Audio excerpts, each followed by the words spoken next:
The Aeroport, a baffling location where daredevil humans would gather in order to be chucked into the sky in long metal tubes. And there we see one such group making its way into the skies. Shine on, you crazy bastards! They ain't coming back.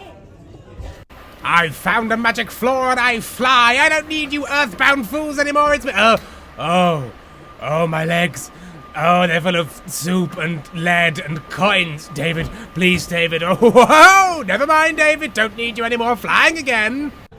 We find ourselves right up in the guts of one of the big metal flying birds as it prepares to take off. And as we look out of its side here, we can see some little men putting food and bags up into its bum. What a bunch of perverts. One of Earth's many drawbacks are these raffly bits known as mountains. What's that? You want to die of heat, then of cold, then of not enough water, then of too much water as there's a big flood for some reason? Well then mountains are for you, you idiot. Ah, the American city, built upon the twin principles that 1, you'll never want to walk anywhere, and 2, circles are terrifying. Now, you will see some quite aggressive curves in that green splotch down there. That's known as a public green space. Americans hated them and tried to destroy them at all costs. Well done them. David, this is incredible. We get to see the large metal bird hunt the ground. Now you can see it's trying to lull the ground into a false sense of security by waving, lowering and waving, and bam! It's on the ground and its metal talons have opened. Its horrid metal beak is mooring open there. Little bit more. That's it. Yes, yum yum. Time to murder the floor. In stark contrast to the metal bird full of people, here we see a compartmentalized iron land snake, known as a train. It's filled with all of the comestibles and victuals a society could need to function, and as you can see from this example, it's infinite. Infinite train! Oh, here it is. Here it comes. The pompous cousin to the train that thinks it's better than you. The monorail. Oh, well, what's that? You need to move around on 2 rails? Or perhaps 4 wheels? Well, I just need 1 rail. You know what? You get over yourself. You get over yourself because you're not better than me. That's right. That's right. You better run. You don't come back here anymore, you monorail, or I'll kill you. Business folk, easily identified by their personalized lanyards, these beings would roam the halls of conference centers across the surface of the planet in search of sweet, sweet deals. For if a deal was not struck by the end of the day, David, they will turn and cannibalize each other. Fascinating.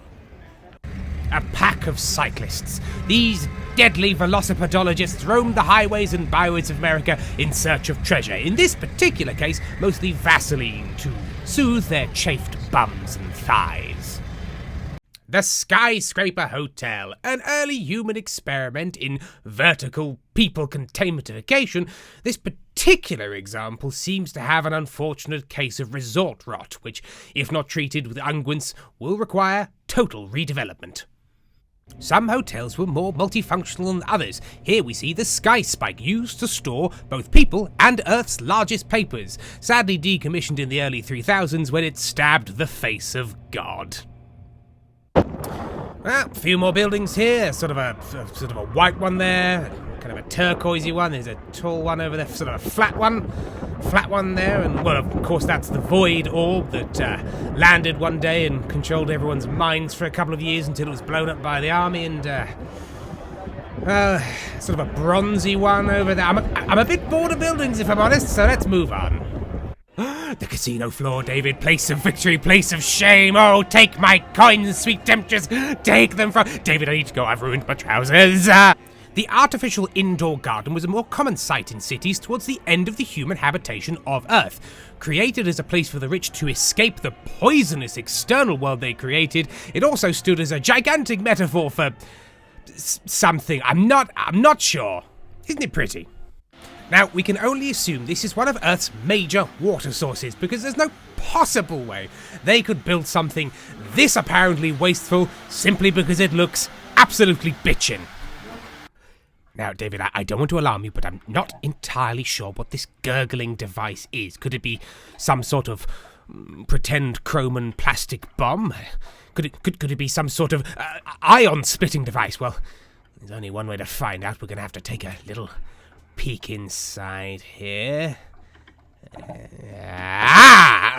Oh, I do beg your pardon. Sorry, David, it's just some dirt having a shower. I'm so sorry to bother you. Sorry, we'll go. I'll go. I'm so embarrassed.